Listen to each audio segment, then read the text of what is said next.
In this video, we're going to talk about, is Sorare too hard? Should we bang a stacking? Should we add more rewards? Are scores too high? All of these kind of resolve into one big problem for me. So I'm going to talk about that. Yes, we may not come to one conclusion, but hopefully we can agree on, little chunks along the way on how we need to improve the game. There will be a little, game on the background going on here, but it's mainly going to be like an audio video. But if you do want to see how far I get, feel free to enjoy that. I thought this was a really good video. Just watching it back, I think there's some things I could explain a little bit better to be less ambiguous, a little bit more clear. So I'm going to do that. Got my speckies on, so you know when that is. All the best. But for me, what it comes down to here is people are not winning enough on the game. In that case, you can see it for yourself. If you go over Twitter, there's people complaining, there's people going up to thresholds and they're coming down to D5 and they're just not being successful at all.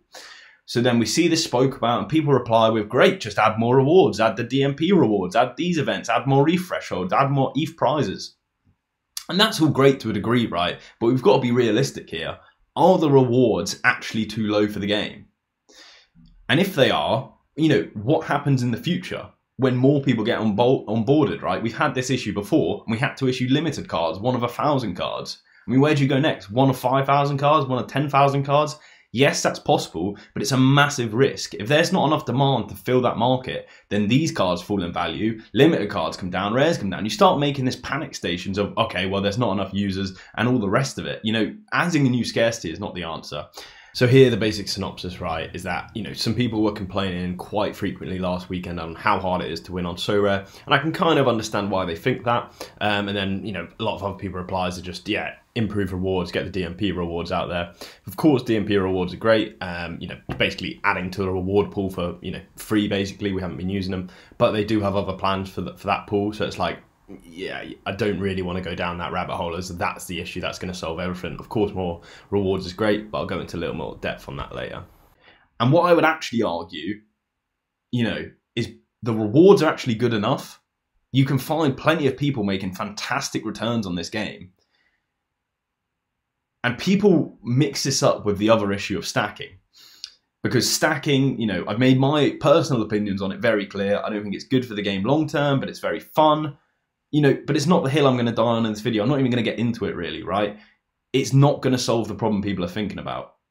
The problem that people have, or people should have, is that the rewards are going to the wrong places. There's so many, star rewards out there that can return people's whole galleries or whole team in 1 week. But they're going in the wrong places. Now, I'll explain it in a bit more depth in a little bit. But what I do want to say is that I also think Sorare managers, especially the lower ends, newer to the game, need to be a bit more realistic with these cards and what they can return, right?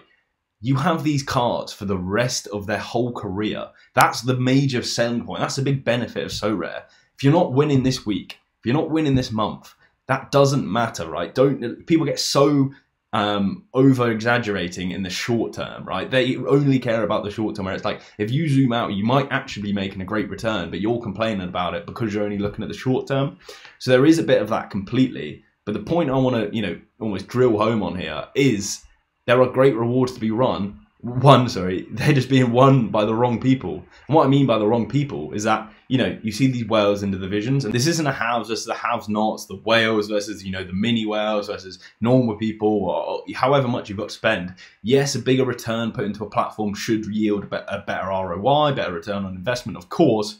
I would argue probably it's too much in one direction, and you can see this, by how many rewards the top people win on the platform. And the problem with that is that, yes, it's great for them, but the lower people are then having to compete against them. And these lower people, they're competing on, less capital budget. They're competing in the same divisions, but less of them. And then also, they're just not as experienced. For me, I've always described it as Real Madrid dropping down to, La Liga 3 and just absolutely dominating. And people just turn the blind eye and being like, well, they spent more money, they should get more rewards, right? And it's like, yes, to a degree. I think the degree's slightly too high, by allowing everyone to play in any divisions they want. That is an issue. But also what is an issue there is that by taking that ability away, there's two major risks. So the first risk is that these whale users, these really high value galleries, could just sell off all of their lower cards, and they could not reinvest that. You know, they might not reinvest that money elsewhere in Sorare. They just take it away, they take a profit and say, thank you very much, I made a load of money on that game. Very easy for me, I had more capital, I had more knowledge, I had better strategy. And that would be obviously awful for anyone on the platform. The next risk is that, let's say we limit them, D1, D2 players can't play D5. I see that a lot. I've said it myself. I think that would be, you know, previously I thought that'd be a reasonable expectation to bring in, especially before limiteds actually were even a thing. But by doing that, these users could turn their backs on D2 and just even more dominate the lower leagues. They could just buy every player and, you know, duplicates of, you know, D4, D5 players, you know, limited and rare players, and just clean up even more than they are now. So there's two solutions to this, right? Ultimately, it's the carrot and the stick.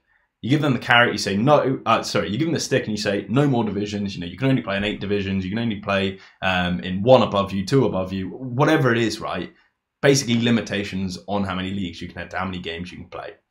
Or you give them the carrot, and that is there's far more money up the divisions. Be as competitive as you can. Have depth in their sides. And for me, we should lean towards the carrot method here. There's such a lack of progression on the game, and you're looking at someone that knows it so well himself. You know, I don't want to talk about my situation too much in this because it's not a video about me, it's not about my gallery. I'm always going to play to what I think is best for me. As I said, I think I've been very successful in the D5 leagues, the limited leagues. So a normal game, you'd expect to progress through the system, to play harder oppositions for higher prizes. But for me, if I was to enter the rare divisions, which I could on my budget, absolutely I could, I can be competitive, I wouldn't get as good a return as I do in D5. You know, with the XP, with the experience I have, you know, like I said, the limited whale, I see completely how the bigger galleries are doing it and how easy it can be from them. Even if you're just running the same players, you know, across multiple divisions, I'm talking D1, D2, D3, D4, D5, you don't even need to do extra research into your players because one player, you know, one you know, injury you're going to know about. You know, if he's making the lineup, you're going to know about it. So it's not even more of a time constraint for them and other people. But the problem is there's no real progression elements. If I think what's better compared to D4, the rare division, compared to the limited division, all it is the thresholds. So what do? I play the thresholds and I get them and then I put them back into D5 because that's where I can make, you know, the most ROI for me. And I can hear people, you can argue about it all you want, but if the D5, if the limited divisions were not so lucrative, these whales wouldn't be playing them. They would be strengthening elsewhere. So the solution to that for me, it's actually a bit of both. You do start to limit people on what they can play.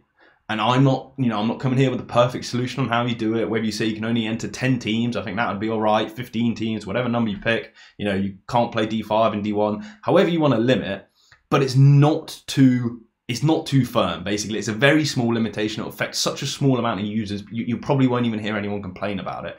But what we more focus on is that progression element on the game. Like any game, except for Sorare really, you should be progressing for more rewards, but also more risk because you're coming against better opposition. It's like going, you know, through the English conference. You go from the conference, League 2, League 1, Championship, then you're in the Premier League. And these step-ups, sometimes you don't make the step-ups and you focus down a division. Sometimes you get caught in the middle and you're just stuck there, you know. You're stuck in Championship for 10 years, 5 years, you know. You just can't progress out because you're not good enough. It's a fantasy football game. That's going to happen to people. Of course it is. But that's not where we are now. I feel like I could compete up the divisions. I just don't feel there's the incentive there for me. And ultimately, zooming out to the bigger picture, the whales are really cleaning up these divisions. If you see like how many star limiters some of these players can get, and absolutely, you know, no disrespect to them. Like I said, I would be doing the exact same thing. Everyone, I think, you know, large majority of people will always look out in the best, what's best for them, as they should be, especially in terms of an investment, financial returns, fun, all the rest of it. So, you know, we need to start introducing that kind of methodology of pushing more up the divisions. And I'm not going to talk about D1 because I've never played it in D2. I do know there was issues in D2 because of all the speak like I speak about. They are starting to improve the rewards there. But for me, it needs to be laid out so clearly so that your average man can see it in the street and go, okay, so there's a bigger return here. There's less people playing, but these less people are going to be more specialist in the division. What I'm talking about here is we actually need to know what is on offer in those divisions. I'm not certain on how we could do this. Maybe you add the prize pool of every player up, and this is like the max potential win. The max potential win in D1 is £10,000. The next division in D2 is 5, and then the next potential win in this one is this. So I've probably laid that out awfully. Yeah, I think you probably did lay that out awfully. So let me just explain it a little bit better. Of course, you can see exactly how much you win in each division and, you know, what's up for rewards in each position, right? So a star limited is on offer here, and then you can go to the rare division and see, oh, okay, well, these are the cards on offer here. But the problem is that you actually don't have any idea what the kind of cumulative worth is in that. So I think it would be far better if you were to add all of these cards on their average price, right? And they must have some data in terms of how they value cards because, you know, Mbappe's always top and, you know, the tier 3 is always at the bottom. I'm not saying the order's perfect, but it'd be, you know, a good roundabout average. It'd be good enough, basically. You add all that up and then you say, this is how much value is in this division. And then when you look to the rare division, you can see, oh, it's 15 times better. And it's only going to cost me 10 times, you know, the entry fee, basically, in the example that limiteds and rares are 10 times more expensive based on just their scarcity. So in that scenario, then you know there is, you know, a 5 times more benefit in that top division or going up a division. But the problem is, obviously, you're competing against much better people. And that makes a lot more sense to me. And in this scenario, you can take some of the best players out of the limited pool and put them into the rare pool, and you can take tier 3s from the rare pool and put them down into the limited pool, because I don't think it really matters what scarcity you're winning here. It's about the value, because the platform's very liquid. You can sell cards, you know, at quite well, basically, and that's one of the huge benefits, and we want to increase that as much as possible. So essentially, you manipulate the values of each division so they're higher up, which of course they are now, right? I understand that. But you take out some of those top prizes in, let's say, you take out $3,000 of Mbappe and put them into the rare prizes, and then you're starting that progression. And this isn't just put you know, more limited cards up the rare cards. This is like balance the books a bit. You know, in the lowest division, should you have the chance to win a £3,000 card, that's probably a bit much for the kind of entry value you can come in at. And this helps the progression long term. But you know exactly how much is up for rewards. You basically know how much it's going to cost you to enter. And then you make a decision in your head, are you good enough to take on that challenge? And how long can you sustain this budget, right? Because I could play in D2. I could have probably one good team in D2 on my budget, but I can't sustain it for long. I could probably take a month hit at it, because the second I get an injury, I don't have enough for that 6th player. I don't have enough for depth. If a player's out of form, I have to stick with him. And this is the kind of scenarios which I don't see happening enough on Sorare. Maybe I've said it too much, but the ultimate problem, to conclude here, people think they aren't winning enough. There's plenty to be won on the platform, but it's misallocated to people that are better at the game or have more money in the game, usually a combination of the two. And how I think we go about solving this is better for everyone on the platform. You need to start pushing rewards up the divisions. You need to make it more attractive for people to take on more capital. And you need to make it visible and understandable for your everyday person. I play Sorare as much as anyone in the world, probably. And I could not tell you how much money I get for D3, or how good D3 is compared to D4 based on your risks and probability, whereas you would in any kind of risk-reward game. You know, you understand in a bet what your risk is, what your return is, and you still have that aspect in Sorare. The only thing is, you don't lose your bet, and that's the key we need to focus on. You can play for as long as you want in that division. You can be that middleman. You can be stuck in the championship and still do well out of this because of that long-term aspect. That's where I'm going to leave it. Do I think everyone's going to agree with me? No. Should we improve rewards? Add a little, you know, I'm far. Let me go on a little, you know, side rant here. I so want rewards improved, but I don't think it should just be like financial aspects. And you know, DMP rewards would be cool, but look, they're already adding it just in a different way. There could be more. People will say there is, whatever. But let's get some, you know, things that aren't truly financial that we can, you know, expand. You know, NFTs, club badges, all the rest of it. I've spoke about it before. But essentially, those little elements will add so much where your little users can also compete.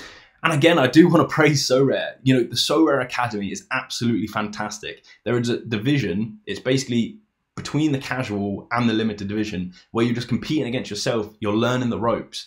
But as soon as you get into the limited division, it's just a free-for-all. You're playing monster galleries. You're playing absolute whales. You're playing limited whales like me that just specialise in that division. it's so tough for your everyday player to come in, and I can see them turning their back, and I want something done about it. I think this is one of the most crucial points of the video here. So when you step out of that academy into the limited league, it is just a free-for-all, right? And you can get absolutely battered every week, and small gallery users are just going to turn their backs. And it's really, crucial in the limited league, because we don't have a limited pro.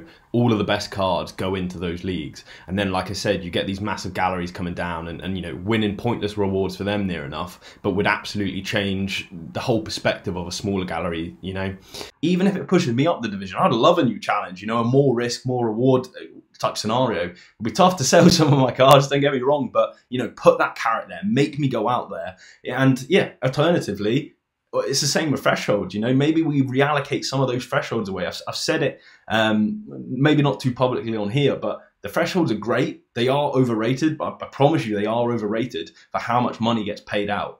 You take off a little bit of those thresholds and you send that up the divisions. I think that'll be far more beneficial to players. Now, this one might cause some drama, asking to change the thresholds and put it up the division. What I mean by that, right, is basically there's too much money allocated for such an easy score of 250 or 205 points. The reason people like it is you can consistently make a return competing against yourself. We can repeat that across every division. Let's push the scores up to, something a little bit higher. Let's say like 300, maybe it's 350 in the super rare division, however you want it. But basically, let's make a better capital allocation of the thresholds, because yes, they are good for some people, but I do think A, they limit the users, and B, they're just giving out, far too much of what is a very average achievable score. In terms of a lot of things I've said here, I'm actually really excited for, Sorare and how they kind of manage this, because they're aware of the problem. If you listen to John Ellis's podcast, Julian, the CEO, Nicholas Julia, sorry, he speaks about how the new specialist leagues made, new winners of the divisions. There's a much greater spread of rewards. So they're definitely monitoring this type of stuff. And we've already seen in divisions, in D2, the super rare pro division or super rare division, they're now adding rare rewards to it. So they realized that people weren't happy enough with D2, it needed more rewards, and they've started adding rewards from the tier below to make it more valuable. So I'm so confident in Sorare to do this. It doesn't have to be done overnight. I'm not even asking for it before the end of the year. I'm just saying long term we need to make better progression and then make the rewards clearer, that they're you should be progressing up the division as far as you can go. Like I said, for example, let's limit them to 15 teams. No one should need more than 15 teams. You can have great fun out of that. You can get great returns. I'm really struggling to see any major downsides with this. Yes, some of the mega whales might not be as happy as they were, but they've made such a great return on the game. They've still got such a great return on the game. Potentially if they continue playing, I don't see any of them just selling up. But maybe you guys are smarter than me. Leave something in the comments. Let me know if you want to get involved. If you have a back and forth on this, on how you think we should be solving it, whether you even think there is a problem. But yeah, let me know your thoughts in the comments. And yeah, all the best to you. Please subscribe if you did like this. And yeah, cheers.